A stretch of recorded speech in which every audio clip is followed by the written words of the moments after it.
Right, evening people, thank you for attending tonight. Couple of speakers tonight, plus a few inputters with photos. Need photos and write-ups for the next week's Zoom, if anybody's got anything.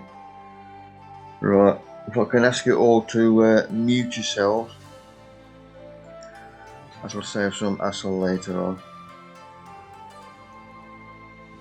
Right, let's kick off.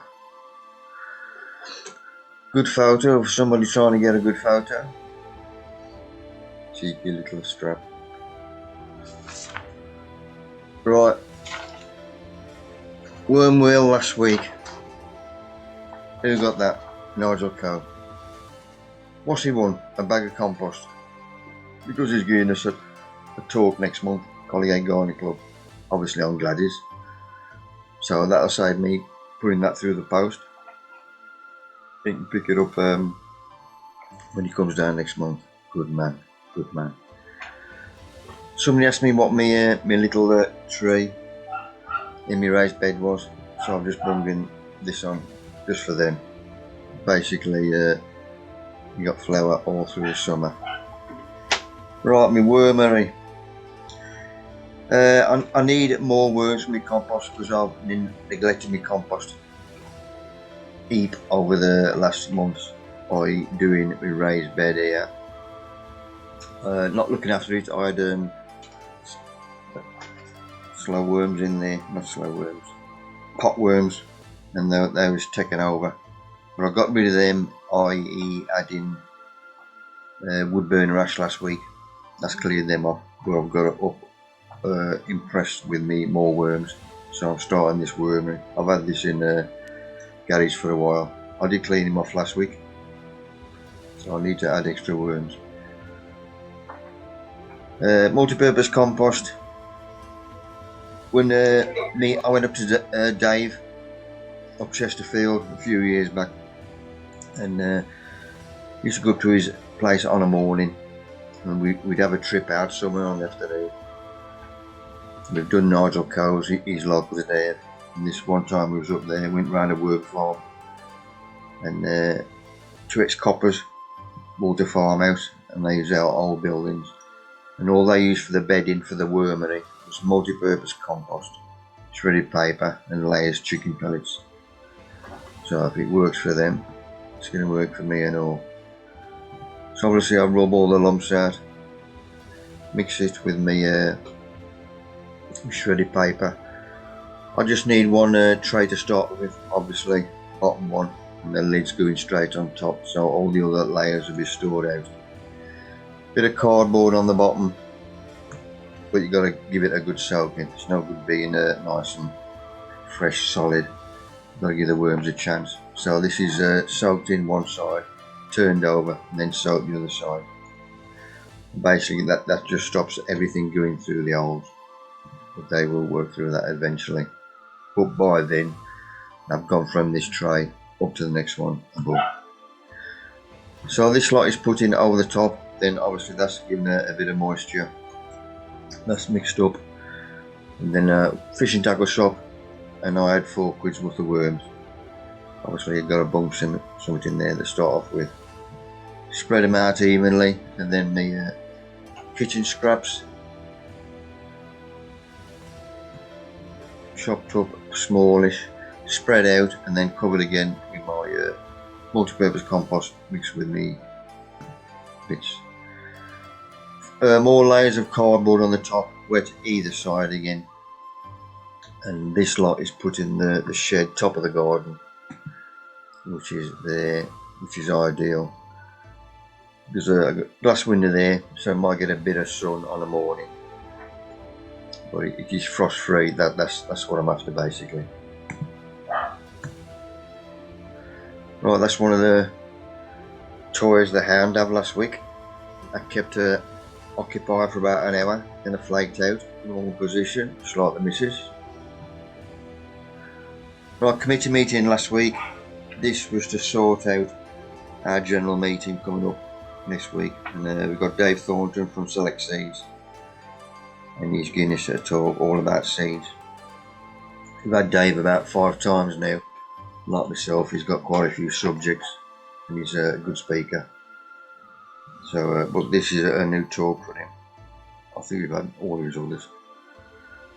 But the missus was out with the mates on the Razzle, so we got a new committee member. I had to take the hound down with me. But luckily Molly was there, Paul's younger, and took her out for a up and under every now and then. But good night, sorted everything out. Our first speaker tonight, Keith. He's a good lad. Hi, Mick. What's Keith, mate? Right. These are I've started my dahlia tubers off a few weeks ago. I'm no expert. There are some pretty good experts, and if anybody did want to watch some really good videos on YouTube, if you look for Dave Gillam, Dave Spencer, there's a great one between Gillam and Spencer on all new varieties that Dave Spencer's growing. There's a really good one between Gillam and Ian Sutherland, dahlia growing for nutters. That's a really good one. And Darren Everest, he's a really big dahlia grower. So if you wanted some really expert dahlia videos on YouTube, look for those guys. But this is how I do mine. These are my tubers set up, and a couple of them I can see they're just coming into life. Next one, Mick.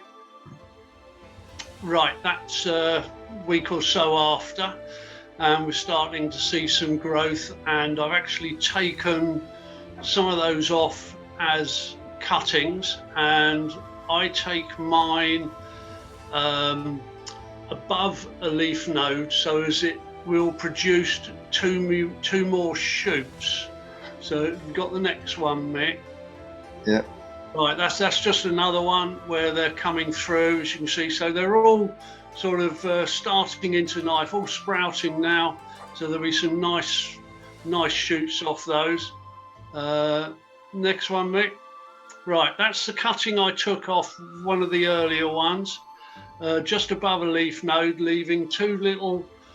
So I've taken it off there, and I will use that as a cutting now. Whether that will make a plant for the garden or not, I don't know. I may well, if that grows on well, I may take the top out of that when it's a bigger plant and root it again as another cutting, so as I don't get hard stems. I get a nice young, flexible plant. Next one, Mick. Right, that's where I've taken the cutting from. So that one in the middle, you see I've taken it above a leaf node, so I'll get two more shoots coming in the leaf axils. You can get one there and one there. And on the other one on the left where I've taken it, we get one there and one either side of that. So that will give me another 4 cuttings. So that's why you can get from one tuber, you can get 6, 8, 10, 12, however many cuttings you can in the time scale. That's why some of these guys start them really early. And the guys who are growing 3, 4, 5, 600 dahlias, no way are they going to be able to start 600 tubers off. So they start their tubers off and then just keep taking cuttings and multiplying cuttings, and it's a way you can get a lot of cuttings from one tuber. So they tend to select the best plants from the previous year, mark them up, select the best plants, plant them up, and I've known some guys dig them up in November, clean them off, and a week later they're back on heat and starting again in end of November, early December. They really do turn them around quickly. And some varieties, they don't like storing, so they don't even give them a chance to go into hibernation. They start them off very, very quickly. Next one, Mick. Right, that's one of the giants that I grew last year, and that's one I'm growing again this year. That's Aggie White, peach blends. So I'll be growing that, and I will be growing that one to 2 flowers per plant.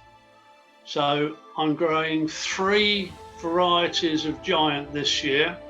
There's that one, Aggie White. Next one, Mick.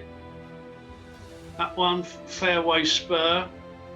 It's a bit pinker in that photograph than it is. And then I'll be growing Louis White, which is a beautiful yellow sport off of Aggie White. So I'll be growing 3 plants of each. So that's 9 plants, 18 blooms. That's all. I only need 2 shows, so I'm looking for the single giant or possibly 3, but no more than that.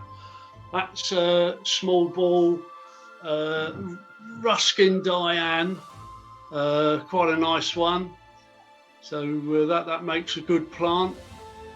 Next one, Mick, and that is Kilburn Glow Water Lily.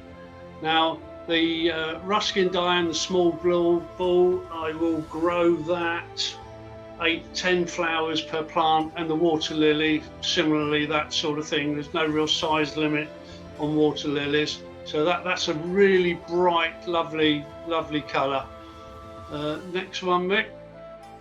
All right, that's one of my overwintered coleus that's come through quite well, and that was taken last week, and I've actually stripped that for cuttings now, along with a couple of others that came through well. So I stripped that for cuttings, and I will let it grow again, let it shoot again, get some more off it.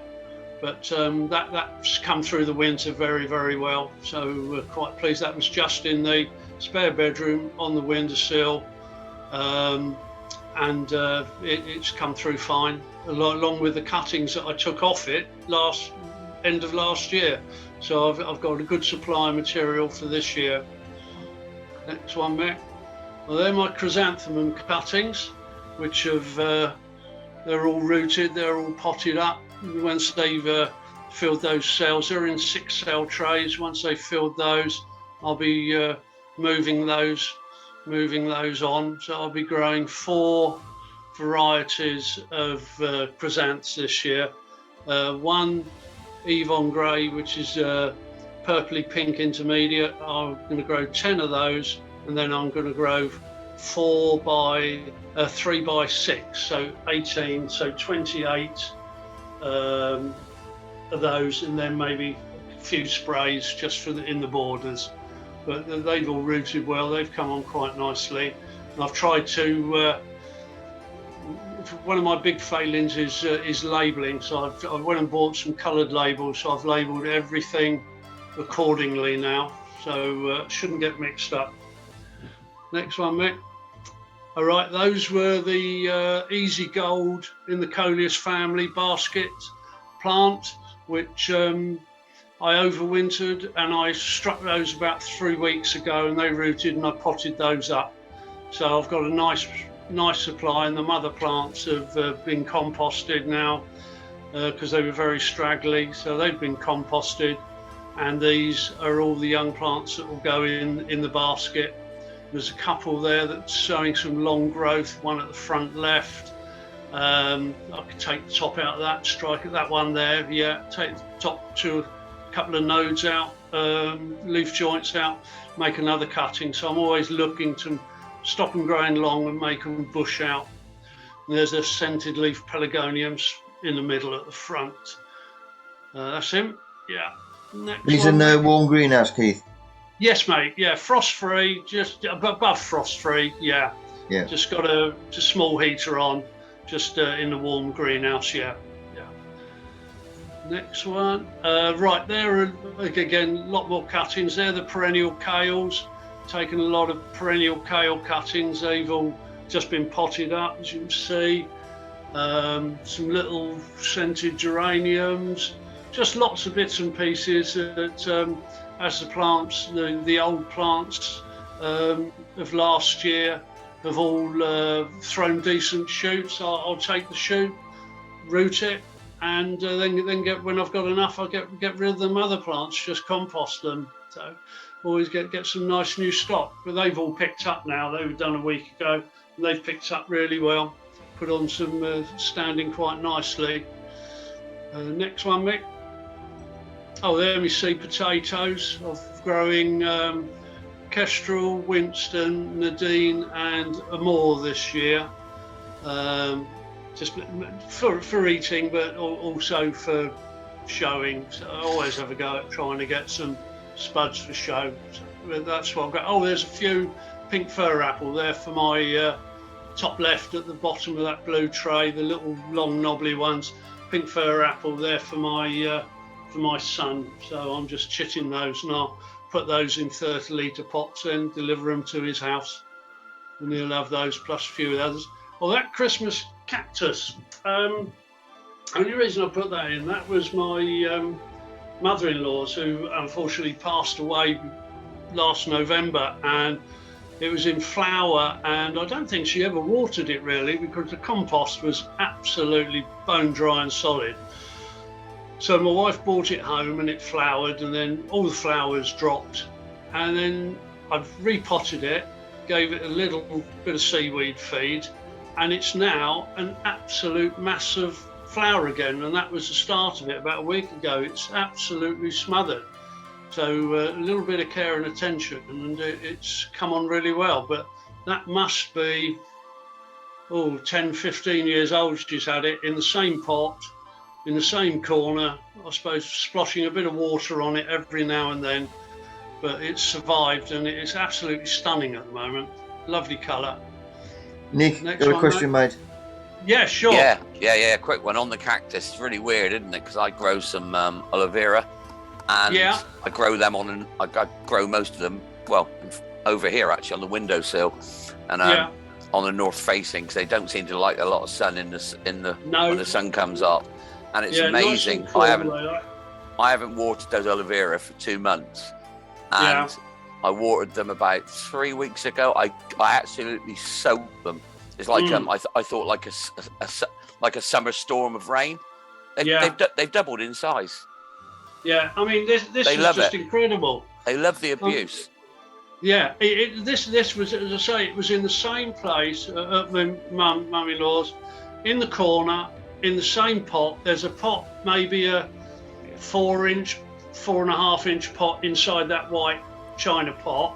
It was in that, and I think she just watered it whenever she, remembered. I mean, I took these as cuttings a year ago. Yeah, and as I say, my wife brought it home, and I sort of gave it a good water, a bit of seaweed feed, and it flowered, and it continued to flower from what it was. And then all the flowers dropped off, and I put it upstairs in the spare bedroom again in the cool, and I took it out and I knocked a bit of compost off, bit of fresh compost, same size pot, gave it a good feed, and now it's absolutely smothered in flower again. I think what we've got to remember is where they're grown. They're just grown in a desert where there's no nutrients. Right. They're just left with nothing, aren't they?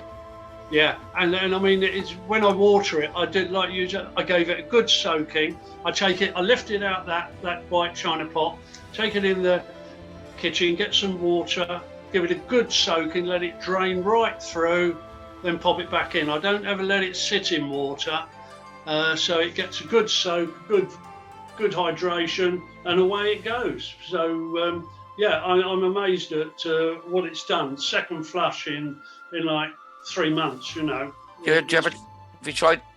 you ever had any pups come off it and tried to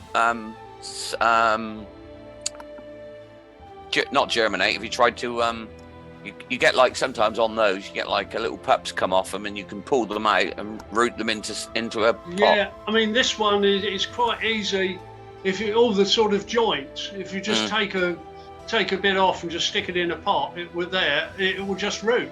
Yeah. So, and it throws growth all over the place. Absolute massive growth, and it's just getting bigger and bigger.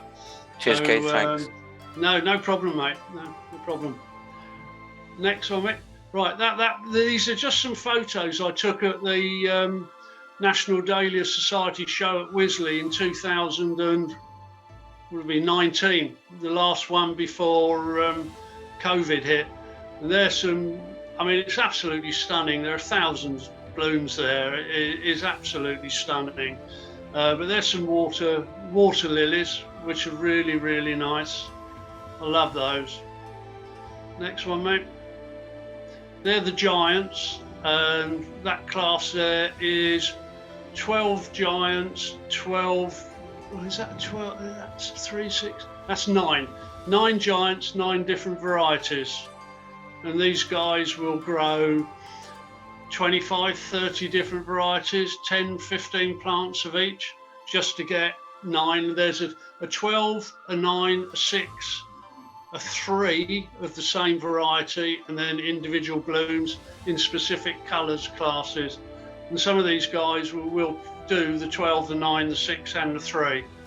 Just come with van loads of blooms, but they are absolutely stunning. Quite a sight when you see that and you walk in.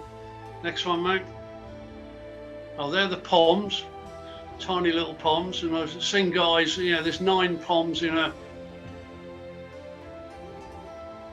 vase there, and it might take them an hour and a half, 2 hours to stage those 9. That yellow one you just gone, Mick, the yellow ones in the middle are a sport off of the pinky ones on the outside.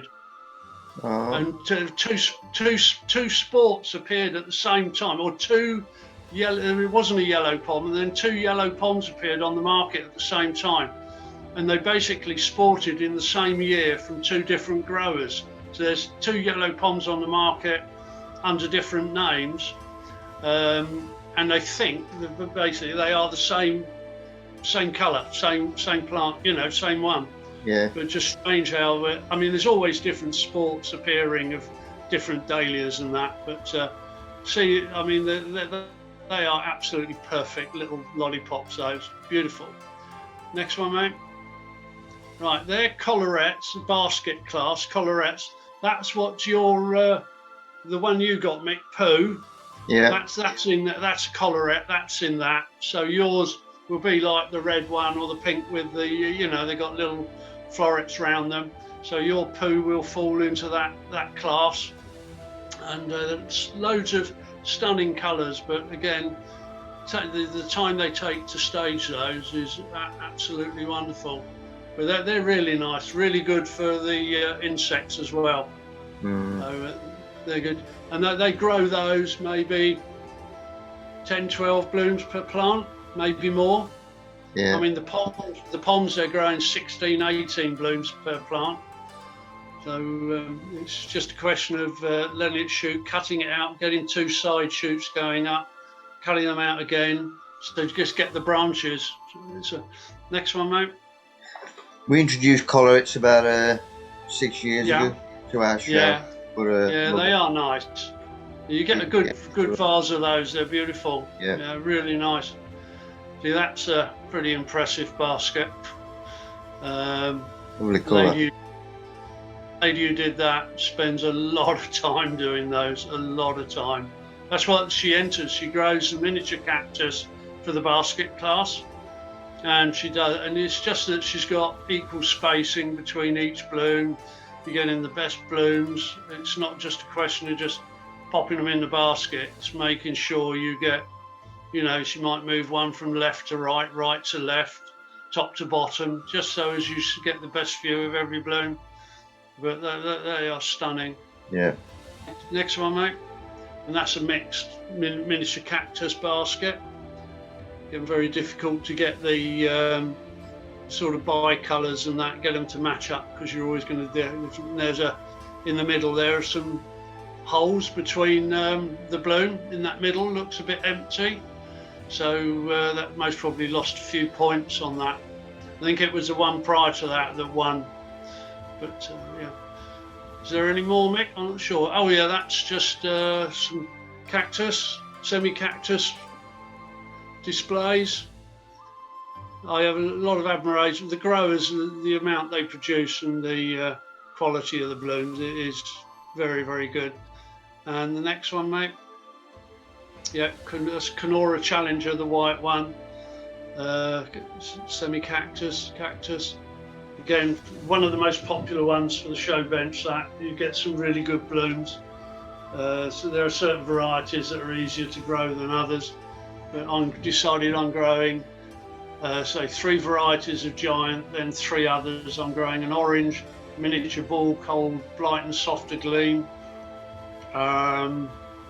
A small miniature deck called, what was that one? Oh yeah, Skelmersdale Jane, which is white with a lavender blush, and then a medium deck, which is Mary Margaret Rowe, which is a beautiful yellow.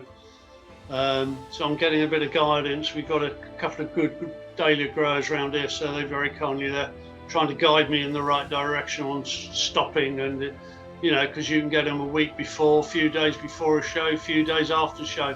Can be very frustrating. Yeah. No, that's what. Nick, mate.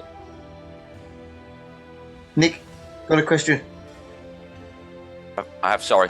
Yeah, because Keith, I was watching a few dahlia growers on YouTube and that sort of thing, and when timing the shows and that sort of thing, and it actually amazes me how how they stop them, they cut them off, and they know how many weeks, how many days it takes for the bloom to come out. I mean, some of them, tell me if I'm wrong, that they're looking at a show in, say, the end of August. They're stopping the plants in April, May, June until, Yeah, I mean, basically, Ian Sutherland sort of says that he looks at a ballpark figure of 2, from having a little shoot in a leaf axil.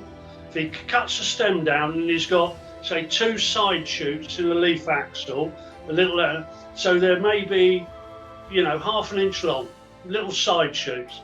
He reckons it will be a month before he'll get a small flower bud, and then a month after that before he gets the flower. Okay, so you're looking at stopping it at about 2 months before you show So them. for September, you go in July. I mean, in April, they don't normally plant out until a bit later than that, but they will be looking at it and going, right, how many flowers do I need on that plant? And it might be 2 for my giants, it might go up to 16 for the ponds, 5 for medium deck, 6 for a medium deck, and 8 in here. And they're looking at it and think, I've got to get enough side shoots, enough branches off that plant, so they'll be knocking them back, cutting them back to produce enough side shoots. So, but they've been doing it years, and they take so many, it's like chrysanthemum growers, they've all got intricate records on timing. I mean, my mate who lives not far from me, he's a good dahlia grower.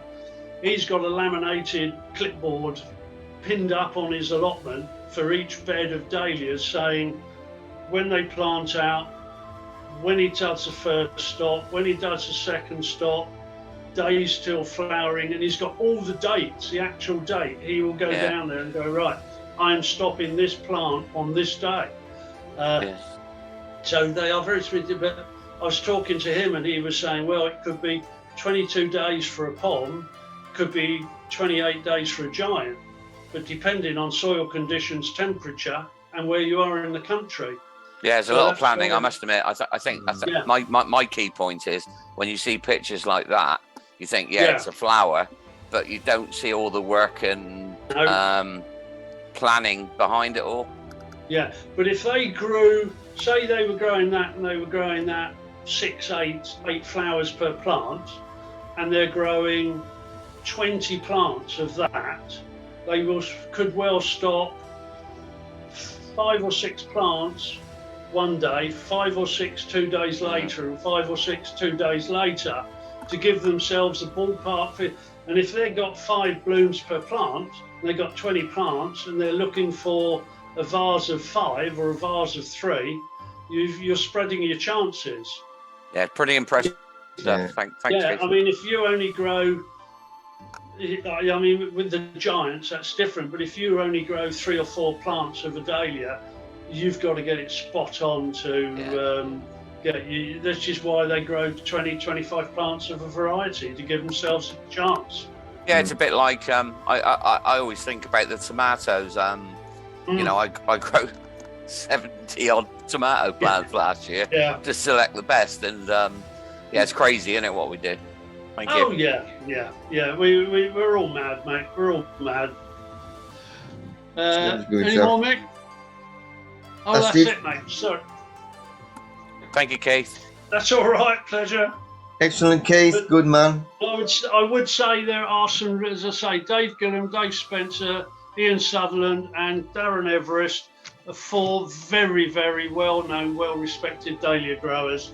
They've all got some really good videos on YouTube. Yeah. Wish I had the time. Yeah.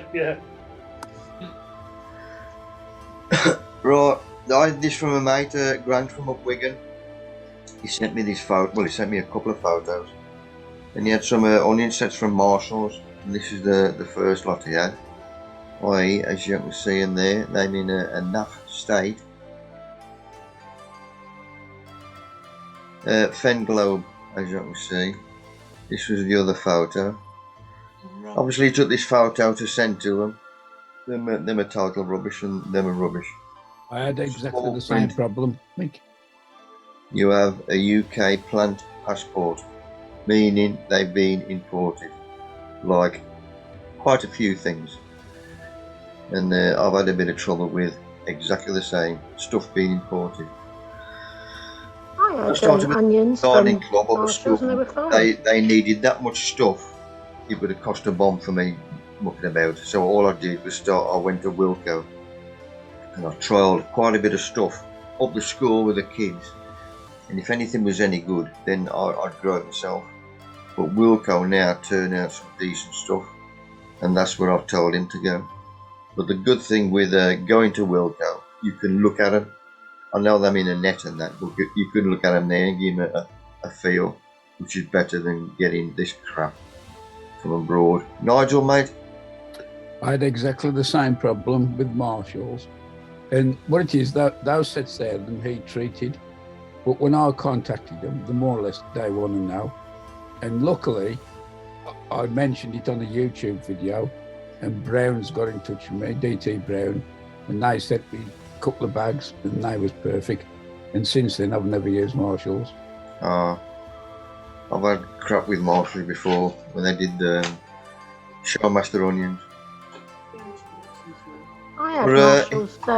I mean, anyway, any nursery like that, if they flog them there, you can see them. Same as spuds.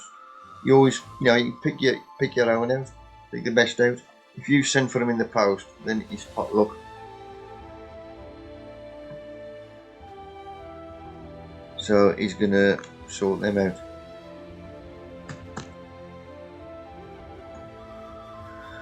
Right, Scott. Hi, He's a Mick. good lad.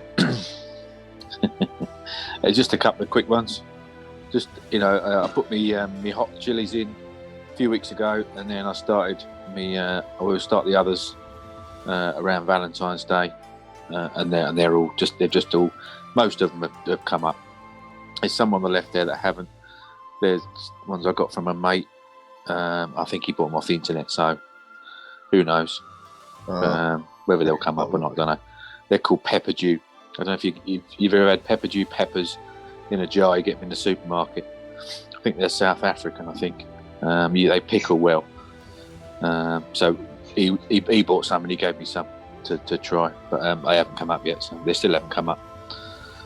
So, but yeah, I don't go mad, but it's just enough for me.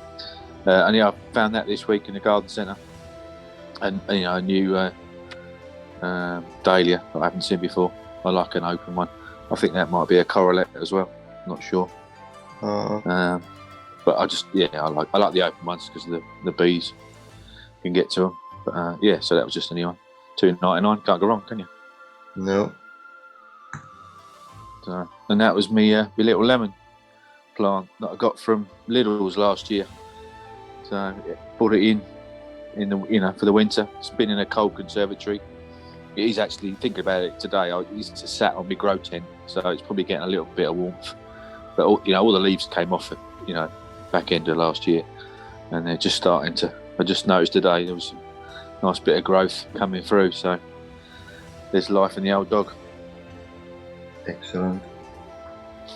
So, Cheers for that, Scott. no worries. Excellent.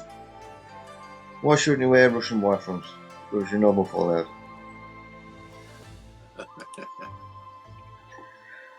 Right, Leeks, my mate Graham from Gloucester.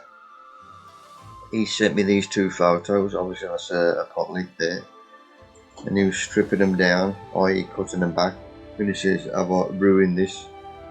But having never done it myself, I weren't going to answer him.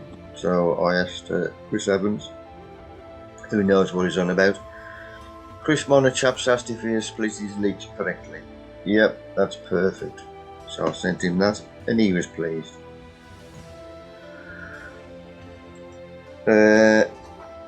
Jeffrey, are you on, sir?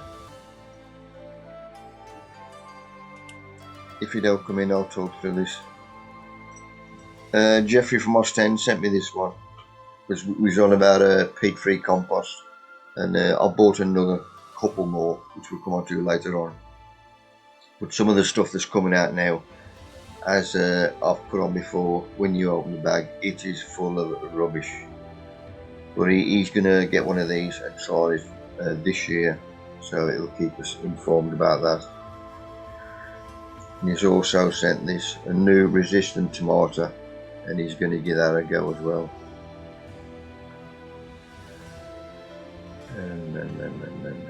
The tomato was sowed today. Resistant. Is he a Jeffrey? Yeah, I'm here. The tomato I sowed today, so I'll see what it does. It says resistant to most diseases, so I'll have a check of this one and keep you informed. And I also planted my last 5 seeds of F1 Crimson Crush, which is the resistant one in England. So I'll test them inside and outside, those 2 together. So I'll let you know. Good man, good man. There he is. I think it's a beefsteak, but I'm not sure. It doesn't say on the packet. Looks like he's doing it shape on it. Shoulders on him.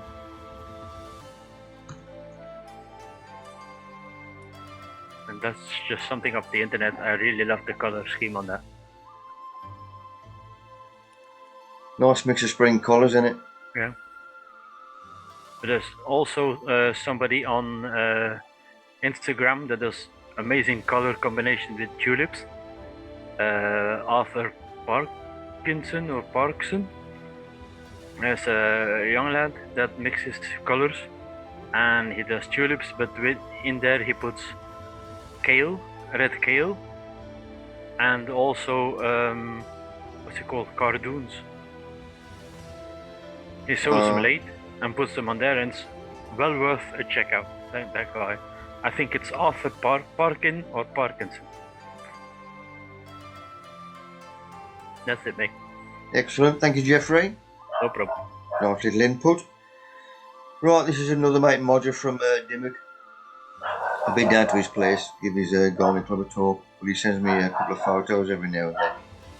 And this is where he come back from collecting molehills. So where I get a bag full, he gets a good dollop trailer load. As we all know, one of the best topsoils you can get. We had a few wins last week. Right, I went to Tesco last week for only just to get spent coffee grounds, and they turned me away. That says we got to bin it. We've stopped dishing it out because they had a complaint or something. God knows why. Ross says, "Are you serious?" Says, "Yeah, we've got to bin it."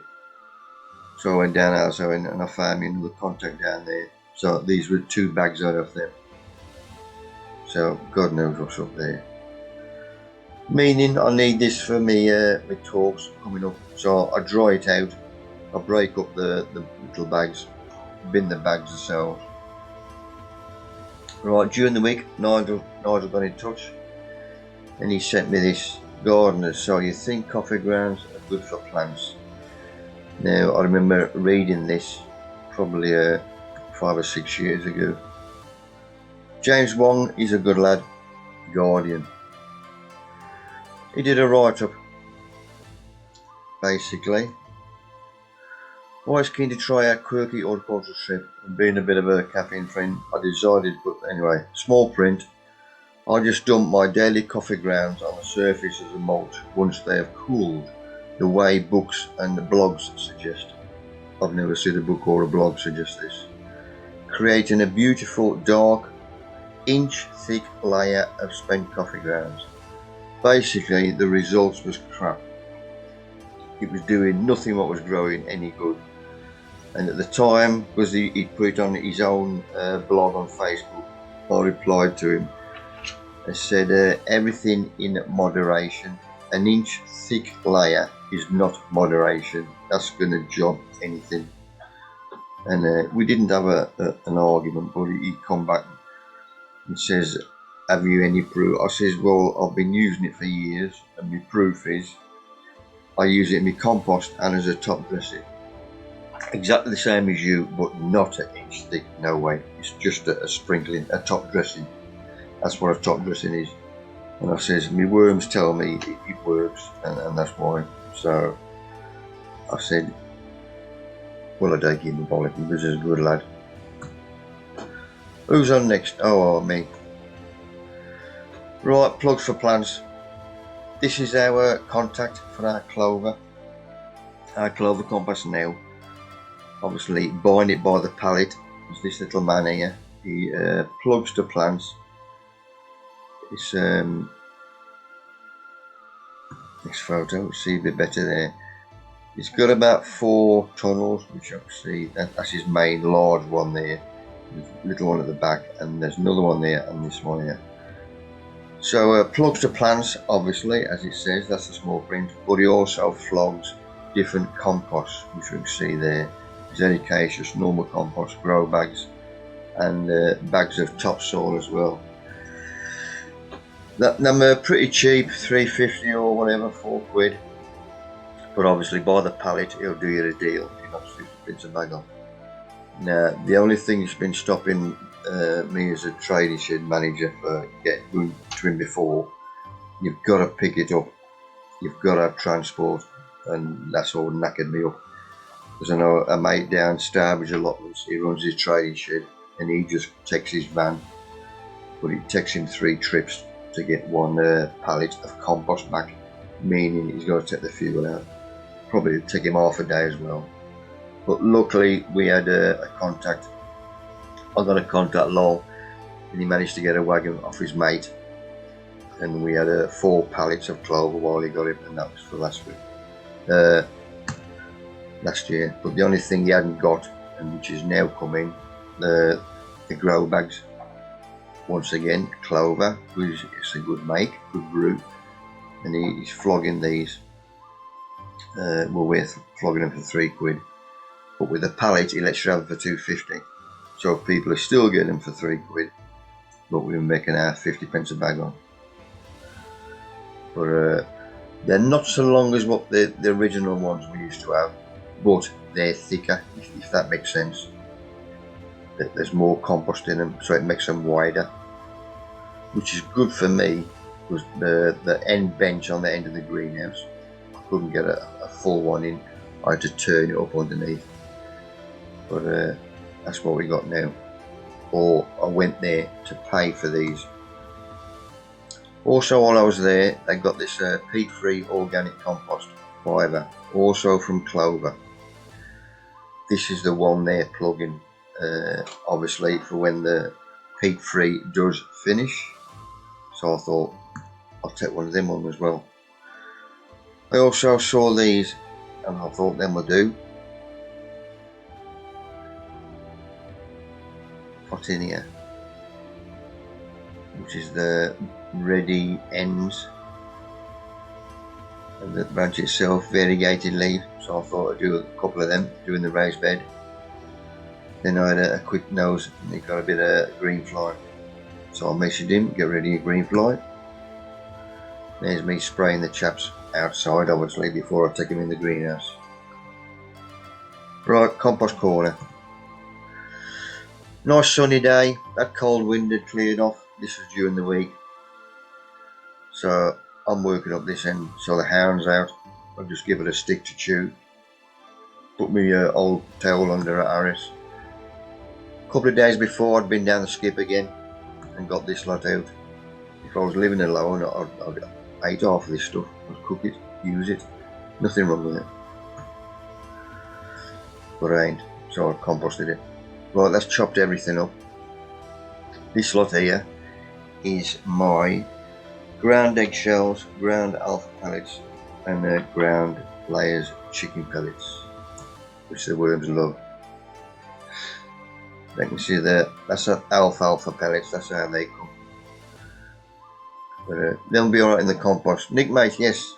Have you ever, the compost you make, Mick, have you ever done a soil test on it to see what the NPK, nutrients and other elements are in it? Yeah, I had to get it in writing. I sent away probably 5 years ago. Labour Stoke Laboratories down Hampshire. And the question I've got, so you've got your clover, you've got all these soil people, and they declare what is in. What was does your compare to that? Mine is on par or even better. I'll find the report out and I'll bung it on for next week. Yeah, that'd be interesting to see because yeah, you know, and also what you touched about the peat-free compost, and we know what peat does. It's sort of a soil, it's a water absorber and all the rest of it. It's got no NPK in it.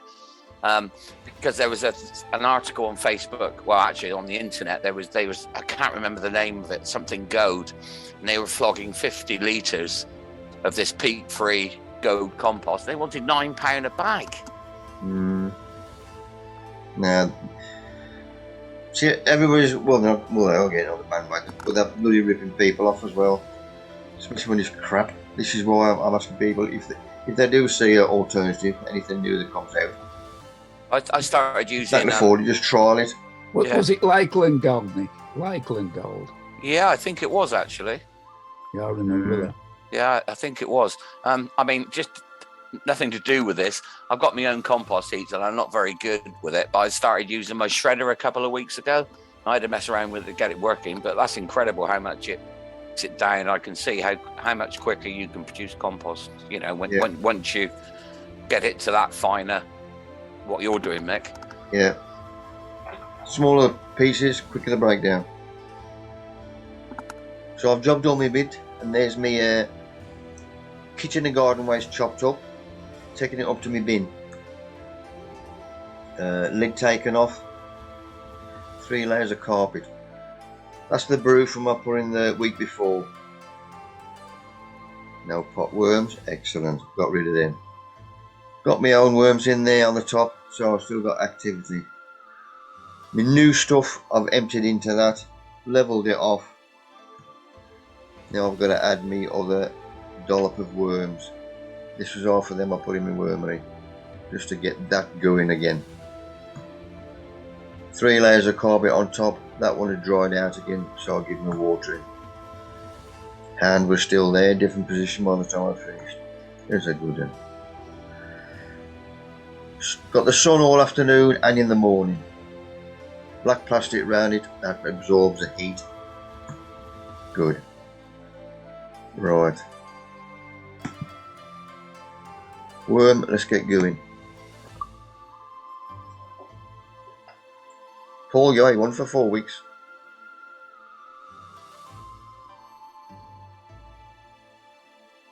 Oh, Gordon Bennett.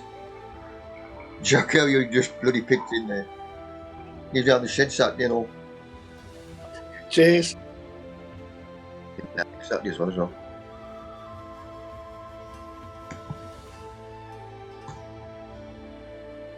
Get rid of that crap. Right, another wine to have a look at. This one is me black currant. First time I'd ever done this. We're having a nose at the chap. Now that's a torch behind it, just to show you. It's very clear. In fact, it's rather thick. But I know it's thick anyway because it's black currant.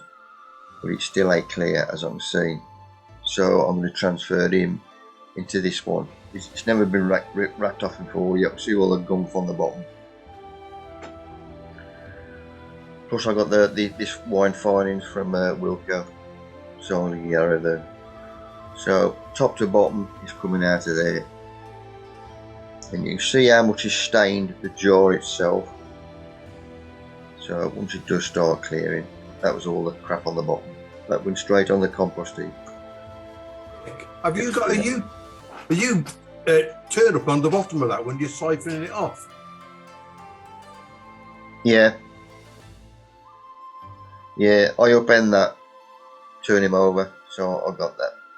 Yeah, I know what you're saying. But it's for exhibition, so I want no mucking at all. So that lot there, to clear that, I need a couple of crushed Camden tablets, as I've done there. Bung that in cold water, leave him overnight. These two, I've never used these before, so it's a trial. You just bung the A1 in, leave that for an hour or so, give it a nice little stir, and then later on you add the next one. That's what it starts off after the A's gone in, so it does froth up slightly. Leave an hour, as I mentioned, and then bung the other one. Bung your cork back in, make sure you got water in it and a lid on. Right, the one I've just emptied him from, this is the next day obviously, so I'll get my little wire brush in, so I can get around that shoulder itself and on the straight to the bottom and give a nice scrape. But you can see I've done this bit here, so I've got to go all the way around and get all the crap off. So I've got a nice clear demijohn again. And that's where I've bunged him back in. See all my loud shirts. If I'll be using them again, West Indies. Bit of luck, I might get one more in. Right, back to have a look at my wormery. Now it's only been a couple of days and these tops are drying out already. So now I know every 2 or 3 days, just to keep these nice and moist, just to look after the chaps. Lifting them up, there is activity there, excellent. Because I've got these on the top, that's keeping the dark out. They've got warmth, they got moisture, so they will rapidly go through this lot and multiply. And when they have gone through it, I'll start again, but I'll move them worms onto the next one. Then I've got my worm casts underneath. And once I've done the next one after that, I will then split the worms. So I'll put half in my compost bin and just carry on this lot here, these lot. And also I'm adding these lot, so I'm getting all the powder out of my crushed grounded stuff, and this is an extra feed for them. Because that chap who went and saw his wormery set up last week, this is all he was using, layers chicken pellets grounded, and they loved it. Good watering, help them out. And I've just done another, if you don't recognise them, banana skins, so I've fed all my house plants again. So once I've finished and the banana skins go in here, worms love them and all. Way to the cardboard on the top. Right, somebody asked me about me basically what I'm growing this year fruit wise, and was I told, well, it's in pots anyway, so it's just cordon trees in pots. Mine will be bigger pots than these. Scott, yes mate, sorry. Just going back to your wormery, Yep. the water you're watering with, that looks like you've got something in it. What is that? Drop a liquid osmog. Ah, okay. Yeah. Good stuff. It's only a bit, just to give him, you know, oh bloody hell, I like this. Yeah. Greenhouse temperature, rainwater. Yep. So cordon fruit trees, this is just a quick one. So there's your cordon, different ones you get. Maiden, bush, sphalia, step over. So there's your cordon. Vertical cordon to be precise. Sorry? That's a vertical cordon to be precise. Good man, thank you sir, thank you sir. Are you coming on Great, in Mick. soon one of these weeks, Jerry, with a few tips? Yeah, I've just planted another 30 odd trees in the last few weeks. I can have a few words in a few weeks' time, if you like, Mick. Yeah, give us a shout sometime. Good man.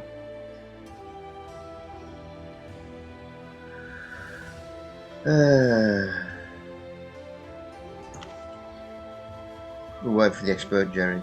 He's a good lad. Right, I've got 5 fruit trees here in pots. I've got 4 there. There's a bit more close above it. Then we'll be taken off at the bottom. That's where they're going outside. For in that. This is the just bit in front of the greenhouse. Do you reckon I can bung them out now, Jerry? Well, they're apple trees, aren't they? Yeah, well, that mixture. Oh yeah, get them out there now because they'll be starting to move a bit soon. So yeah, get them out, get in their final position now because the roots are going to be starting to grow as it's certainly warm down south. They're going to be starting to move now, Mick. I'll get a bit of muck under them. Yeah. Austin. Well rotted muck. Yeah, it is hot. Right, this bag I bought on. Let's have a look at the chap. So I cut his top off. First thing I see right on the top, bit of plastic. Not a very good sign. Clover, I thought you was a good mech. This is off the top as well. I know it's this stuff is like wood chip mixed with leaf mold, meaning you've got some proper wood chip in it. Big lumps, meaning too big for potting on or starting on. But I'm still going to give it a go. It might be good stuff, so I'm trialing that one. Right, my branch leeks, they need an extension on them, meaning I'm all going from this small cane up to the next one up. So I've got 2 hoops on them, meaning I'm ironing them. Obviously windless day because we have some bloody winds here, so I can get them outside. And I give them a good soaking while they are outside, meaning I soak them about 5 times, and then when it's teeming out the bottom, then I know I've done. My stuff was indoors. The small wires have been replaced by the large wires, and keeping them together I just bend that over and then put some velcro tape. That's when I finish with them, and that will store them away. Right, this is my anthurium in the kitchen. Obviously he's getting his banana feed. There is my peace lily. See, there's one open there, but this is he needs a weekly feed and water, otherwise, well, he'll tell you, he just bloody droops.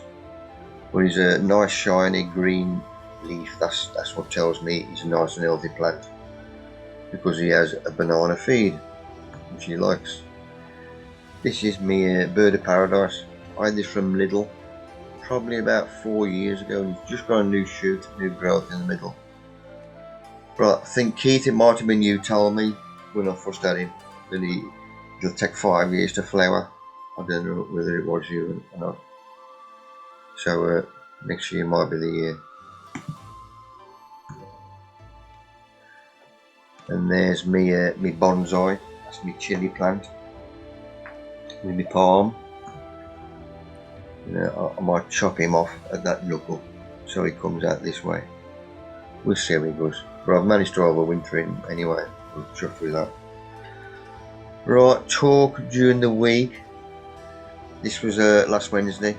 Nick, got your hand up, mate. I can just sit it. Yeah, what variety is that chili? I got a clue, mate. A chili? Okay. I'll tell you if your flowers and fruits next year. Alright, mate. Right, this is Talk Wednesday. Brooks Garden Club. This was down Newtown. Obviously North Wales. But get in there, God, Venice, because it's when we don't all that bloody rain. And we went through roads, and there was water on either side of the road, all the fields. It was, but luckily, I I mentioned I was going there, and Paul says, "Oh, my sister lives down there." I said, "Well, if I want to come and have a nose, if you're free, I'll take you down for the night." So I took him with me. So this was a setup. This was a village hall, which was excellent sized room. As you can see, there's a badminton court. There's all the. So it's a good sized room. Looks pretty newish and all. As normal, all the gardening clubs, the women are outlasting the men. But that's normal. They get us a cuppa and some biscuits when we got there. There's a shortbread. What do I need that for? Oh, well, I've got to wedge the projector up. Because they got no books, I usually borrow books or something. So that works well. Put my display of goodies on to flog later. And this is their own gardening club. So this is the hall what we're in now. So this is where they have their show, as you can see there. So there's a fruit and veg there and flowers. Excellent. I like it. So the Speaker Secretary, Caroline, was originally from Gornal and legged it down there. Get in the countryside because he's out in the sticks. But that's doing a spiel before I started off. But good night. We enjoyed it. I think Paul, he needed a break as well. To the Paul Davis. Am you with us, mate?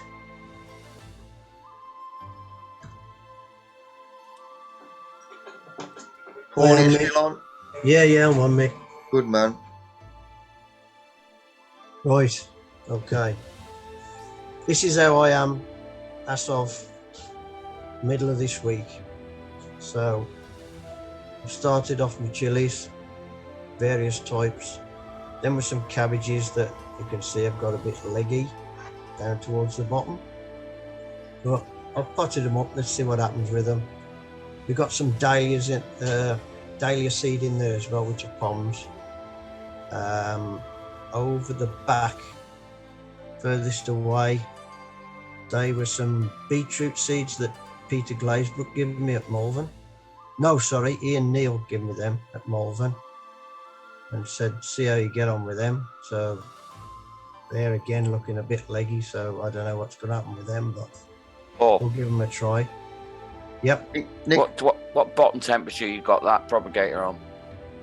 No idea. Your cabbages and that, you're probably better off, and your beetroot, take them out of that. Just if they're in a greenhouse, as long as it's frost free, take them out. That's why your cabbages and that have gone leggy. There's too much temperature at the bottom. Yeah, that's actually in the kitchen, Nick. To the left of this picture is where my missus sits and works. It could be low light as well. Your cabbages shouldn't be doing that. I would put your cabbages, if you've got a greenhouse, just chuck them out in the greenhouse. To be fair, I'm not being rude, but your cabbages, if they're the bottom left, yeah, I'd get rid of them. The too leggy. Start again. I virtually have. I've just ripped them out. Yeah, start again. And cabbages, things like that, just put them in a cold greenhouse. They'll germinate as long as you. This time of year, you get above 8 degrees, they'll come up and they'll be really stocky. Yeah, they did that within a week, Nick. Yeah, they will. We then put them in. It was like that after a week. If you've got a warm room, if you're looking at 15, 16 degrees indoors, they will just go mad and just go leggy. It might be low light as well, Nick, as well. Yeah, I think so, but I wouldn't have said with the cabbages, low light. Cabbages don't tend to do that too much. It's normally bottom temperature that will do that. Mm. Yeah, that's about what it is. Yeah, definitely. But I just wanted to stick something in. Got some free cells, so I threw them in. Bit of advice, that's all. Yeah, no problem. These are grass or pips or whatever you want to call them off a leek that I found in the week in one of the greenhouses. Forgot it was there totally, so took them off, shoved them in there. Let's see what happens to them. They're now in the cold greenhouse. They are up the top of the garden. I'll keep you posted on what happens to them. But we'll see. We'll see. Let's say that's the beetroot seeds. Then there's some red onions are the other ones that you can see in the black tubs at the back. Them ones, yeah. Again, they look a bit sickly and weak, but I'll move those up into the greenhouse now. We'll see what happens with them. That's an experiment. That was one of my chili plants from last year. So I took everything off it and I've just kept it watered. And right at the bottom, I don't know if you probably can't see it on there, but it looks like there's a little green bit of activity there. If I chop that in half. Cut it down again, yeah. Cut it down where you've chopped it down to the two top. Yeah. I chop it, Mick. That's it. Bit down, down. Chop it there, just there. Chop it there. Chop it off there. Yeah. Put all the energy into the bottom of it. Yeah, just an experiment. See what's going to happen, Nick. If anything, you know. Looks really well. Help it out. Yeah, the other bits that you can see around the sides are just some dahlia seeds I threw in there to see what would happen, and they've all come up. So, and on the left is what's left of the pips off that onion seed head. The leek seed head, yeah. So they've now been, they've come out of there now, and they're in their own compost. So, again, they had started to root. So, again, we'll see what happens with them. That's what I'm using at the moment. The super roots from Evaponic and the BBC one, which is a beneficial bacterial culture. They advise that you actually roll the seed in this before you plant the seed, and it's supposed to give it a kickstart and a head start. So all the seeds that you saw in that tray previously from the chilies and that, they have all been rolled in that BBC one, and they've been fed with the super roots as well. I will go on to feeding as from this week.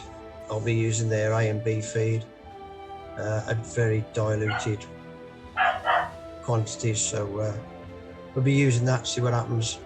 Last year it gave really good results, so I'm trying. Well, I didn't actually have these products when I started off last year, so this year I'm starting off from the word go with their products, so hopefully it'll be a better year than it was last year. I'm using the super roots to water on every watering pot. Every single watering, Nigel, yeah. Right. Yeah, it's only at a very concentrated, I think it's 1 mil that I'm using per 2 litres. So I'm using a 2 litre like soft drinks bottle. Yeah. With one of those little roses on the top. And 1 mil of liquid. The 1 mil of liquid, yeah. Right. Yeah, and just giving it a little feed, really. You know what I mean? To start off with, but I've potted a couple of things on yesterday, and they've got nice big thick white roots on. So, I used this last year, but I didn't start using it until the plants were sort of really established. So this year, I'm using it from the word go. So hopefully, I'll get even better results this year. I mean, I was pleased with what I got last year. Very pleased. Everything was healthy and good. And well, if you get better results, then it's proof it works, don't it? Well, yeah. I mean, I did the comparisons last year where I'd got one that hadn't been watered with it, and one that was watered with it, and there was a hell of a noticeable difference between the two. You know what I mean? It was well, you wouldn't say they were the same plants. It was literally that much difference. But yeah, this year we're doing a lot of development towards it, so who knows? We'll just be trying. I'll just be trying. So Good we'll luck see with what that. happens. Yeah. You remember this, Nick? That was that onion I bought at Collygate Gardening Club. Is he there? Yeah. At the auction at our show last year. Yeah, yeah. You remember that, Nick? Is that mine, is it? If it were your onion, yes, that's yours, yeah. Okay, well, my only suggestion to you would be you see where, Mick, if you go to the top and strip all of that down. Yeah. Strip all of that down off, because what it's doing is chucking up, by the looks of it, it's chucking up probably 2 seed heads. There is 2. There is 2, yeah. Strip off all the old. What I would do is repot it so it's sitting above the soil, so you can see above it. Yeah. And then strip off all those old leaves. Otherwise, you it might rot out. Right. Okay. So peel back each leaf, and as you come back, you'll get obviously the onion skin, and it'll get smelly and horrible and all that. Strip it right back, because where the neck is, Mick, what it's trying to do there is grow its way up, and that will be half where the bulb is there, further down, Mick. That will be rotting away further down. You need to strip all that out. Right. Okay. And don't worry about. It looks like it's rooted really, really well. Yeah, I think it has that one. Yeah, it has rooted really, really well. So don't worry about stripping off. Just strip it, and you'll end up with 2 people call it candles. Basically, that is where it will chuck the seed head out. Strip it right back in. That'll be some good stock. That will be. Yeah, I noticed last week on when you put your post on, how you stripped them all back. Yeah. And they were almost like you say, small, immature onions, like sort of thing. Yeah. Get all that growth off them. If I were you, because if you look at the bottom of the pot, they'll probably by the look of yours in that pot, you'll probably see roots at the bottom of the pot. Right. If you see roots at the bottom of the pot, you know it's pretty well rooted. Yeah. Get it into another pot, same size, maybe a bit bigger. Yeah. Bit bigger. No, the same size will be fine. Fresh soil. soil. That's about 1 foot square. That pot is. Yeah, it'll be fine. You'll have some good stock off that. And if I were you, I'd put it once you get the last frost gone, either put it in the greenhouse or put it outside, and you'll have lots of seeds off it come August, September. Yeah, I bought it with the intentions of trying to have a go, trying to get something. No, definitely. But I think the main thing is from that is to get rid of the like I said, the outer skins. Strip it right the way back. Just rip it all out and try and get it. And where, that's what I'm trying to say. Put it into another pot, because you won't be able to, from what I can see, you won't be able to get to the root plate. Right. Okay. But if you set another one, you want to try and get it to the top of the pot. So when you strip back, you can dig the soil away from where the root plate is, so you can get all the rubbish away from it, because you've got the risk of it rotting. But I'd say, get rid of all that, and it should be fine. Yeah, I mean, it has gone within the last 3 weeks. It has gone soft. It was rock hard up until then. It's no different on a bigger scale. It's no different than when you set onion sets away, whether it's whatever variety. It will grow away, and then you get the soft bit in the middle. But the problem is with bigger onions is that because they're so much bigger and there's so much, not more moisture. Well, there is more moisture, because you just need to strip it back. Otherwise, like I said, you'll end up rotting away, and it will get down to the root plate. Once it hits the root plate, it'll rot away, and that's the end of it. Yeah. Okay. Brilliant. I mean, that was the biggest onion I'd ever seen or handled. So. No, you've done well. You've done well to keep it. To be fair. Yeah. Well, I'll be honest with you. I've got a lockup, which is sort of in the dark, pretty constant temperature. And since I virtually bought that at the show, it's been in that lockup. Yeah, I think dark, dry, cool, frost-free. Yeah. It's fine. And it's So- gone like that since I put it in the Yeah. in the compost and the pot. The to be hardest honest, part yeah. of keeping big onions is getting it to, well, it's getting it through the autumn and the winter. And once it roots down, you put it in soil. You've got to get rid of those old skins. That's what I'm saying to you. You've done Yeah, really, really yeah. well, and that's looking really healthy. Get rid of those old skins. So just get it down to the bit that's in the middle, then. I can send you some pictures if you want. Yeah, yeah. No, you're doing all right. No, take it All right. out of the pot, put it in another pot, put it Yeah. soil to the top of the pot, and strip it down. Right. Okay. Cheers for that, Nick. All right. All right. Cheers. And you, Paul? Good man. Cheers, Mick. No worries. Keep us I'll, updated, good lad. Yeah, yeah, will do. Right, what's happened to her legs? Nothing at all. That's a sand background. She's holding a bag of popcorn. Does make you look twice though, doesn't it? It's all in the mind. But it works. Dave sent us a few photos. He's a good lad. Look at his pot legs. Superb. Nice dark green shiny knees. Wish mine looked like that. Perfect. Blanched leeks and all. Nice bit of meat on them. Nice and white. Nice thickness. And his onions. Nice and straight. Can I ask Dave a question on his blanch leeks? Yes. Dave?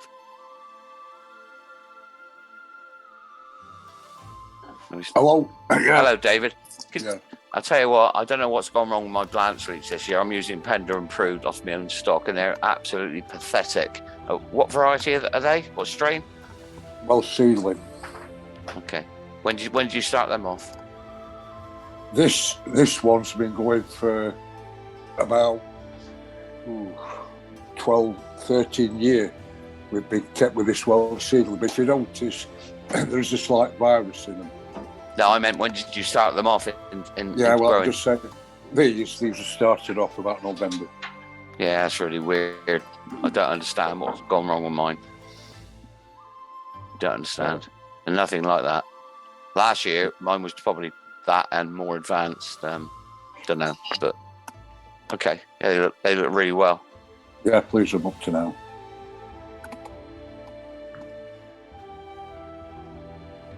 So onions nice and straight.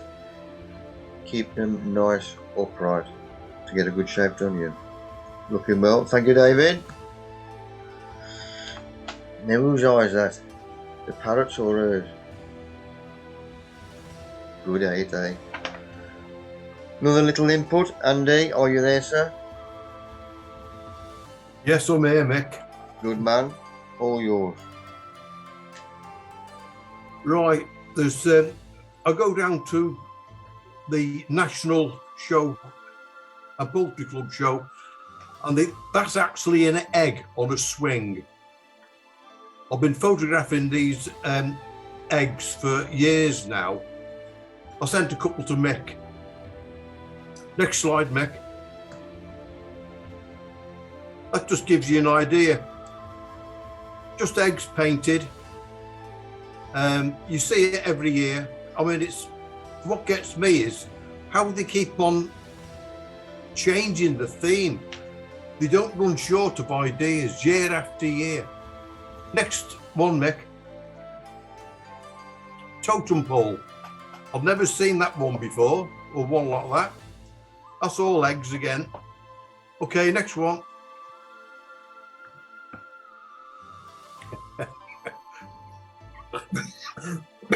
Yeah, an egg with a bit of plasticine. Okay, next one, Mick. Yeah, that was at, as I say, that was at the National Federation of Poultry Club shows. They also took that to the national as well. It's about a show about a month before. The Federation shows normally the week before Christmas. Okay, next slide, if there's one there, Mick. That's it. That's the duck carved out of a duck egg. Good. I think that's the last one, isn't it, Mick? Oh no, One more. that was the best one, yeah. Oh, mushrooms. Like it. Yeah, I mean, it just tickles me when they do this, and you've got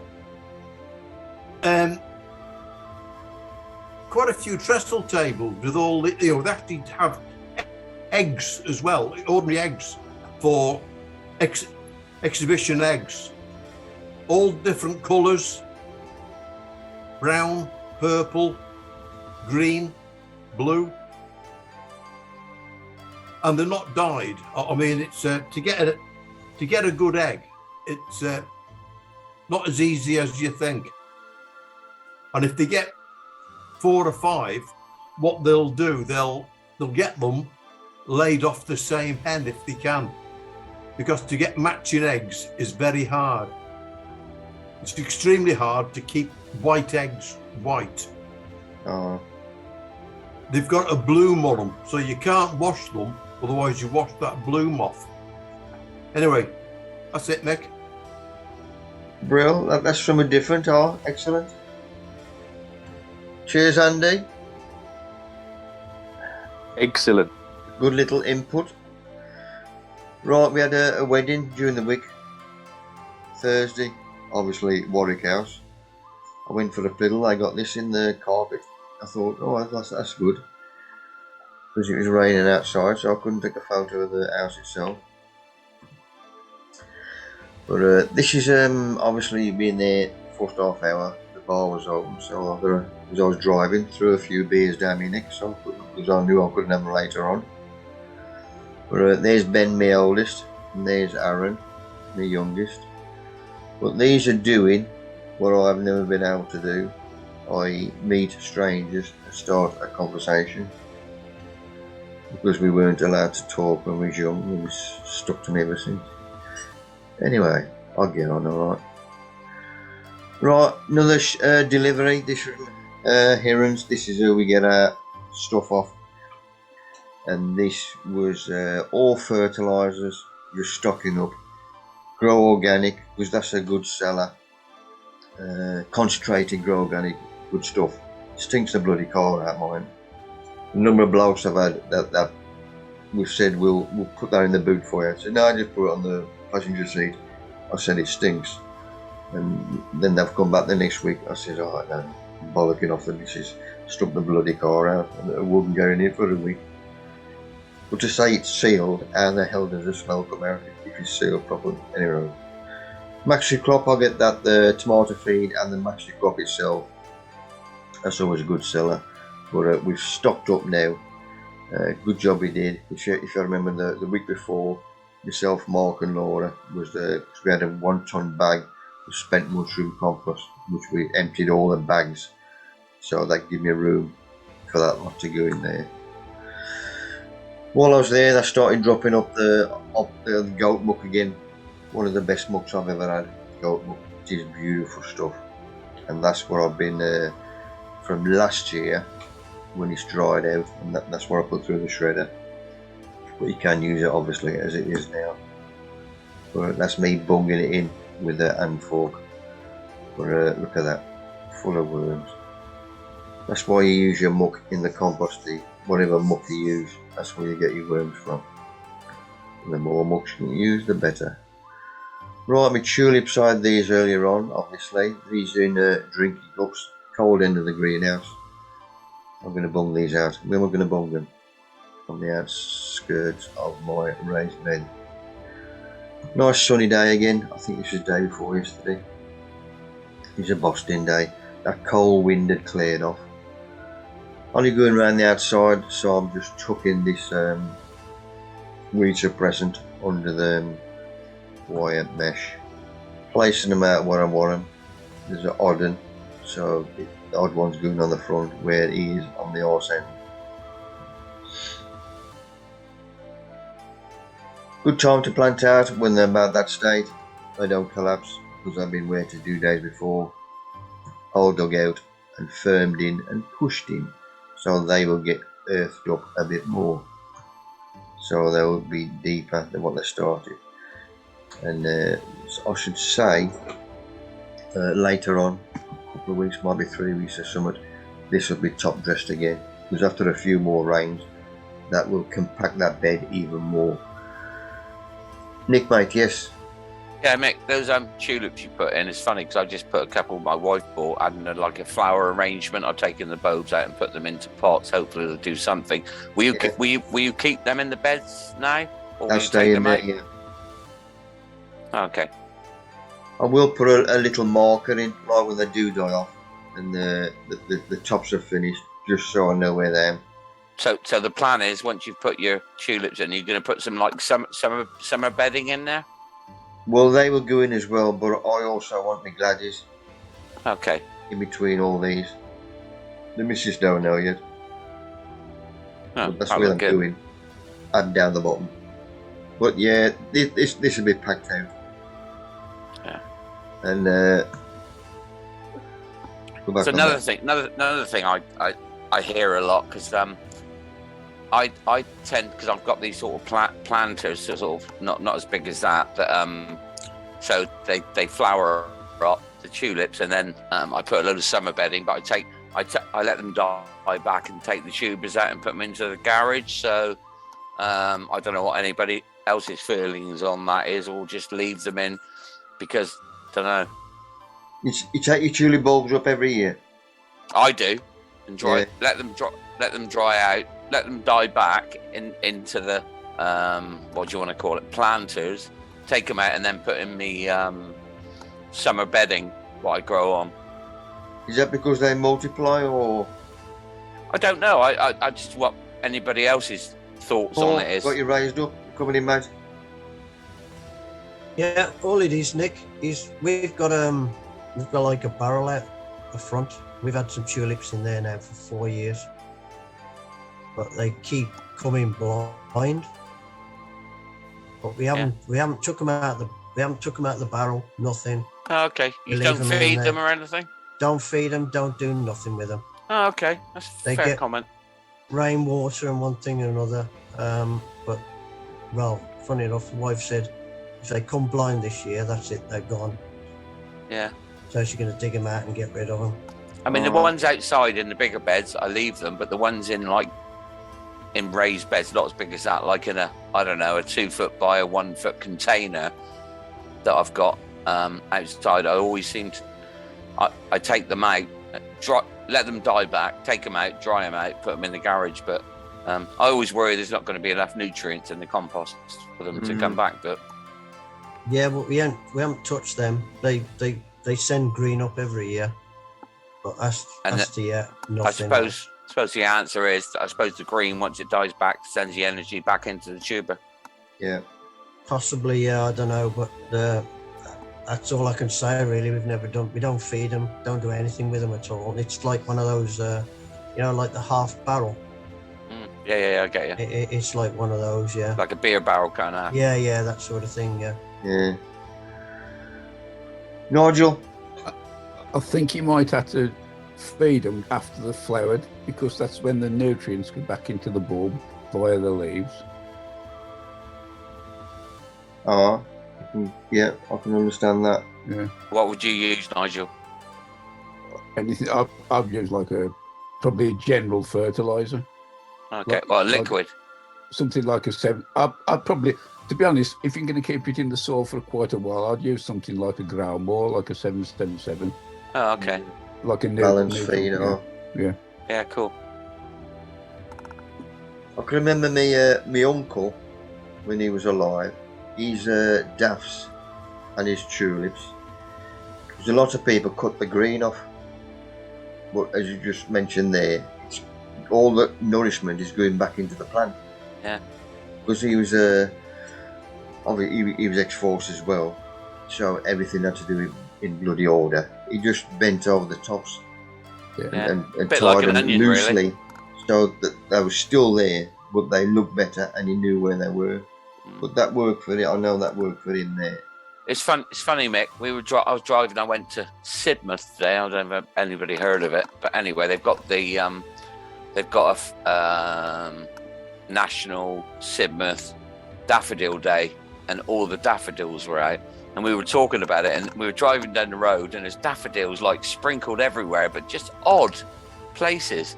And my wife said, "Do you think people plant the bulbs?" I said, "No, Now, correct me if I'm wrong. I said, no, the daffodil, what it does, goes into flower, it pollinates, sends the seed into an area, and over the years, that seed sometimes grows through the spring, and then it produces bigger boughs, bigger boughs, bigger boughs. She said, no, they don't. I said, they do. I said, that's the way nature works. It's a bit like a tulip, I suppose. If you let it flower, the chances are, am I right or wrong? The chances are it will go into the soil and produce a small tulip, and over the years it will grow into a bigger tulip with the bulb underneath. Is that right? They ask you to nip these seed heads off because it's taking the energy away from the bulb. Yeah, it takes about 6 weeks for the energy to come through the leaves back into the bulb. No, what I'm on about, you buy tulip bulbs or you daffodil get bulbs on the bulbs, bottom. but it comes from a seed. And they do. That's how they hybridise them, Nick. Exactly. But what they do is, after it's flowered, they'll tell you to cut the flower off, so as the energy, it doesn't start making seed. The energy goes back into the bulb. No, what I'm on about is if you drive along the roadside in the middle of nowhere and you see a daffodil, no one has planted a bulb. It's come from a seed originally. Yeah, but what's happened is no one's been taking the flower heads off. So they've been setting seed naturally.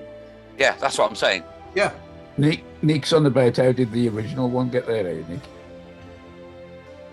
It's probably out of someone's, they've been clearing out the garden there. They chucked some rubbish on the side of the road, and there was a bulb in there.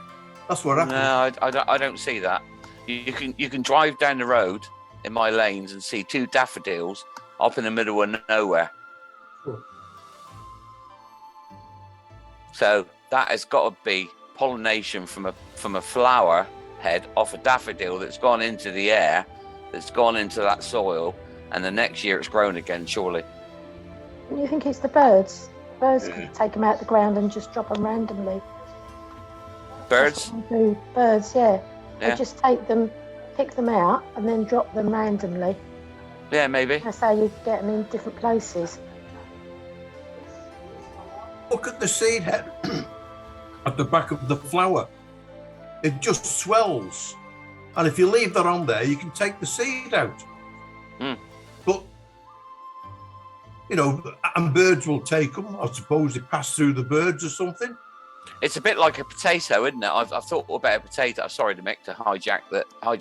It's a bit like a potato. You buy your seed potatoes, because that's what I do. I not grow potatoes. I pack potatoes, lots of them. But it's like a potato. You put your tuber in the ground, the seed potato. It sends up whatever, and then it grows, and you got your flower head. But the flower head produces seed. But if you let that seed, which it does naturally, go in the air and drop down, you get things called volunteers. Yeah. So the volunteers over the years will grow and produce other tubers into the ground. So it must be the same with whatever you grow. Yeah, you can get the daffodils. They'll multiply by having seed, but the bulbs will multiply themselves as well. Yeah. So there's 2 different ways. It's interesting where you go around and you see spring stuff, and in the middle of nowhere, snowdrops or bluebells, and they'll, they've got to pollinate and drop their seed in other areas for them to keep going. Oh, any road up. Sorry about that. These have been weighted with greenhouse rainwater, so it's not cold, with a drop of liquid osmoc.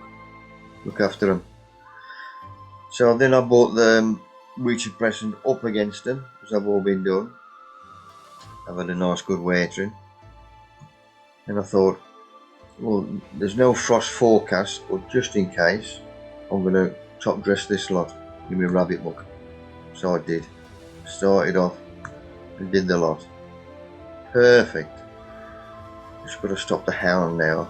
I'll make sure there were no bits of straw hanging over. Otherwise the bloody hound would have been in there. Look at her little face. Right, that's last lot of winds we had a couple of days ago. and the rain, flooding. People had flooding and quite a bit of destruction. The only thing I had, the wind caught hold of this and ripped that end off and that end. So, and taking this out of one of my troughs, I saw that little chap down there. Look at his little face. He's my new slug catcher. So that's where I put him up. On the left hand side of the garden. Right, my staple gun bloody get up on me. So I've had to use these and smash them in. Right, back to square one. And what happened? Yes, we had a frost. Wasn't forecast, so it's a good job I top dressed that right there. Right, another talk. So I'm drying this out. I like to bag it up when it is dry, rough it out by hand, so it's powder form ready for them use when they get it. And this talk is tomorrow night. Chirk Garden Club, Chirk Parish Hall, Wrexham.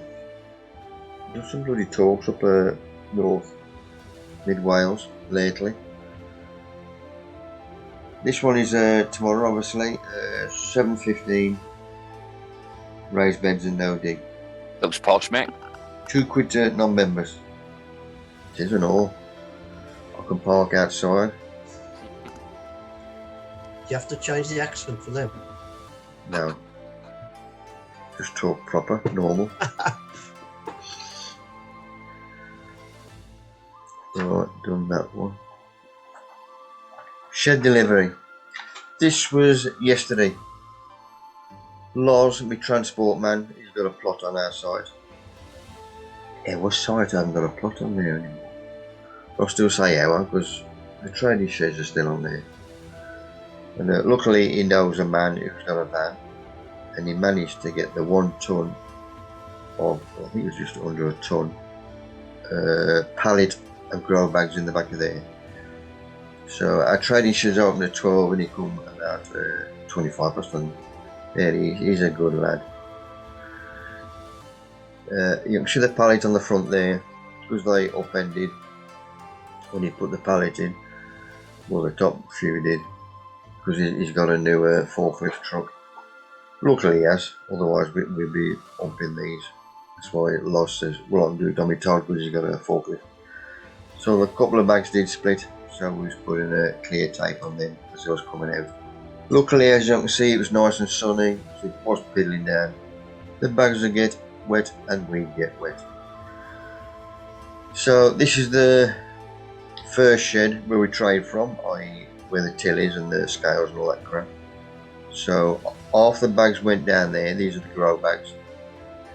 So if you remember originally, when we had the 4 pallets of clover compost, 2 pallets went in here and 2 in this shed. So from then to now, we've had this much room to put half of the grow bags in. And then the other shed, which we managed to get right down that side. No, this is the original shed. So that's finished, and Mark luckily bought this there. He's a good lad, mild. Was it Rudolph? I forgot the bloody name on it already. Mick, Yes. did you originally just have 1 container? Or was it No. always 2? 2. Okay. But the old one, this one, went up for our storage, all the show stuff. So there's our loss. When we finish, we get him a beer, a couple of bags of compost and whatever. And that's the other shed. So the rest of them went up against these lot. Because we don't need them compost. We got enough in the other shed. We'll empty that one first. And then just stock up with these. So it's just enough room now to walk down there and get to everything at the end. Perfect. We're now stocked up. So Did you good store your going. marquees, Mick? Yeah, them in the other shed, top of what's it on. Okay. And obviously this lot, all the fertiliser bags which are open, we cover them this side, we flog all that stuff loose. And we still got room to sit down in there. Perfect. Good Saturday's work. Cheers Mark, Laura. England, good lads. Good game yesterday. Man of the match. He's going to be good when he's older. Right, outside the front house, this is our little bit of garden under the kitchen window. Sun trap. Azaleas just coming out there. Well, they've been coming out coming out more now. Daphs, and these Australias. Good man. I got bloody brain dead every now and then, as you noticed, Andy, and you've helped me out there. But we got these up the side of the garden, but because this is a sun trap, and obviously they got the protection of the wall, if there is a frost or something, they can put in a good spurt on to what they are up the top of the garden. Little this morning shopping, they've done it again, had these on display. I thought, Gordon Bennett, they wouldn't put them outside, these are inside. So I thought, I like them. And Ranuncle. So I bought 4 of them up. Basically, same family as a buttercup. Ranunculus, that you'll see them as. Ranunculus. But them will do me. You know where them are going. So I'll give them a nice watering. Because those going a bit limp, well, they're bloody bone dry. Those light as a ferret. Obviously, I ain't going to water them if I'm indoors. In the shop. And then in the Sunday paper this morning, I saw these. Something else. These flower all through the summer as well, and early autumn. Lavatera. So I sent for some of them. And while I ordered them, I noticed this one as well. I've looked at these before. This is a peach, but it fruits end of August, early September. Perfect. That's when our show is. So I've dropped that one as well. Right, Mrs. was reading this. This is the supplement you get in with the paper. And the page was just open, so I was reading this before I got to that. And I recognise that symbol there. That is the Soil Association.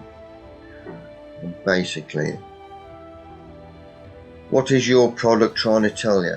And I've seen that sign before, and obviously the Soil Association. I've seen that one before as well, but I ain't got a really clue what all these are. I knew what that one was. So it's telling you what all these stand for. And that's supposed to be recycling, but it isn't. But that one there, not only does this mean that your product is organic, but it's to be able to use a Soil Association logo. The brand has to be shown that it has produced the ingredients and product in the most sustainable and environmental sound way. What a load of crap. I didn't fall out with the Soil Association, but I got in touch with them. A few years back when I used to be chairman of Dudley Horticultural Advisory Council, we had a trip out to the green side depot in Wolverhampton. This is your green waste, and they make it into compost and then flog it £2 a bag down the tip. And it is crap. You couldn't grow a fart in it, and it has got the Soil Association emblem on it. So when I got back, I rung the Soil Association up, and I said, I've just been down the tip, our local tip, and I'm selling recycled compost, and you've got your emblem on them. Why have you put that on? When it is crap, you couldn't grow a ferret in it. And they said the government have told us anything to do with recycling, give them your stamp. They haven't even got to look into it. So that what they say there is a load of crap. On about that, Mick, while I'm still on about it, there's a chap who grows big nickel now, a chap named... Speak up a bit, Nige. A chap named Dan Unsworth, who's up in Yorkshire. And he had some of this, and he sent it off for analysis, and he come back with high levels of cyanide in it. Yeah, that's right. It is. And they get away with it. It's crap. And they got their sign on as well. Yeah, the Soil Association. What you got to remember is the Soil Association is audited. I think it's every year or every 2 years. You've only got to show your records now. It's a bit of a farce, to be fair. As long as you got your audit books in place, your records, that's all they're going to do. And we get a Soil Association audit. We had it 2 weeks ago, actually. We get Red Tractor and all the rest of it, the audits, and yeah, it ain't right. It ain't right. As long as you got your audit trail correct, yeah, you'll get the stamp. Bit naughty, innit? It is, but it's the same as any. And just sign on. It's the same as anything when you're audited from a factory point of view or anything else. You just get your shit in order. They come along. They only take a sample of what you're doing, whether it's a mass balance or whatever you do. You'll get the stamp. Yeah. Every company cuts corners. Right, people, I'll thank my speakers tonight and people who give me input. I need more photos for next week. Cheers, Mick. Thanks, Mick. I've got a question for everybody. Yeah. Go. Have you started your tomatoes yet? Yes. Yeah. Yes. Yeah. Yes. They're ready for repotting. Yeah. Sowed mine this morning. Second week in March. I'm sowing Akron. Nick, Second week in March. Believe me. Nick. What, is that when Yes. you do yours? Yeah, that's why I'm starting mine. Second week in March. 6 weeks before the last frost. Jeffrey warned me earlier on. He says you've got to finish before 9 o'clock because Peaky Blinders is on. So, Jeffrey, Yes, good Keith. timing for you. You can't tell me off. Nick, did you get my email about the Acers? Now you've got me. Right. Do you still want those Acer seedlings? That'd be lovely, thank you. Okay, mate. I'll send you another email. Well, you can send me. I'll send you an email. Just send me your address because I'll be sorting them out in the next Do you couple know what? of weeks. I think I did, and it was a couple of months ago, and I forgot about it. Yeah. I do apologise. Right. If you've got it, if you can ping me a reply with your address, I'll post them off in the next 2 or 3 weeks. No, that'd be excellent, thank you. All right, mate. No, thanks ever so much. All right. Take care, all. You Cheers. Scott, mate. Yeah. Cheers. See ya. Bye. Bye, Bye. people. I'll see you next week. Bye. How it goes. Thank you. Bye. Cheers all.